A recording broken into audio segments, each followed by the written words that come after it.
the people within your company? So if you don't have a big enough vision, you're always going to be working. Mm-hmm. And so I have my dad, who is currently working at 60 years old. He owns his own company. Mm-hmm. He didn't have a big enough vision. He didn't have a big enough vision. Yeah, or maybe he just loved it that much. The motherfucker don't love it that much. I talk to my dad every day. Like he, when he's done working, he'll always work, right? Because he's a grinder, mm-hmm.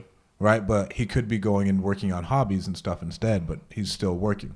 So that goes into the lack of the vision of putting people in place and giving them new opportunities to do new things. Mm-hmm. So you aren't doing it when you're 60. That's what worries me when people like say they have something smaller and I love my job. Mm-hmm. Cool. Yeah.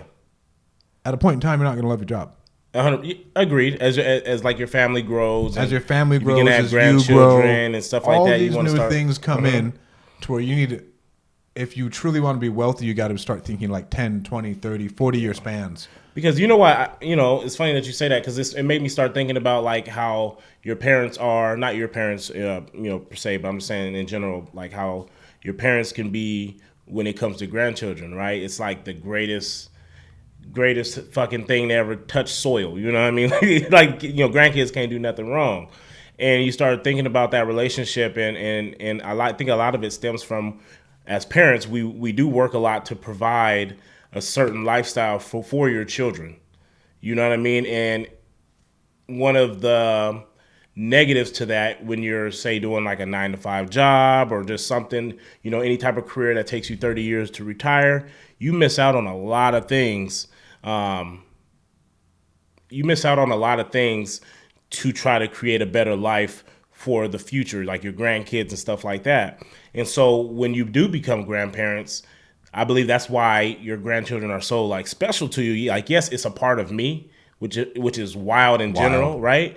But it's also you're making up for lost time that you didn't get with your child. Yeah.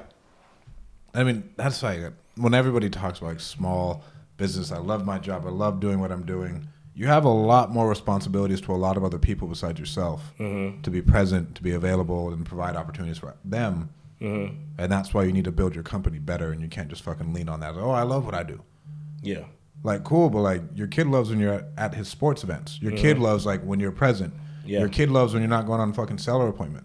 Yeah. My child will never go on a seller appointment. What? Never. I mean, we won't be doing it. Oh, okay. I see what you're saying. We were like. I took my kid on a seller appointment. I mean, I took Zeno in a fucking car seat, like when we were dead broke, right? Yeah. Like just walking his ass out, like, hey, meet the butt. Yeah. We want to buy your house, but like at the same time, I'm not training my child to ever be a wholesaler. You're right. I agree. Yes. There's yes. If he comes to a point I have to go do something, he can see me doing business. Mm-hmm. But by the time he can take in business, I should not still be wholesaling in the same way I'm wholesaling now. Agreed. Like, it'd be worthless. If my son sees that, then, like, he just shouldn't be there. I don't want him to get out at 18, see what his dad does, like, oh, I want to go be a wholesaler. I'm not talking shit on wholesalers, but, like, yeah, what else can we create that is much bigger that can give you a lot more opportunity? Mm-hmm. And this goes into, I met the dude today who's, we're going to wholesale some stuff to him. His son created Doodles. Doodles? Like Doodles, the NFT. It's like, it's top 10 NFT projects of all time. Mm-hmm. He's going to sell that company for $3 billion in 2 years. That's amazing. What could he sell it for right now? Probably like in the $5 to $1 billion. Wait. In a couple of years, he's going to sell it for how much? Probably like 2 to 3. Two to three billion? Billion. Okay, and right now he can sell it for what? Like $5 to $1 billion, I think. 500 million? Yeah. 500 million? 500 million to $1 billion. To $1 billion? Okay, so what's it like? I wonder what his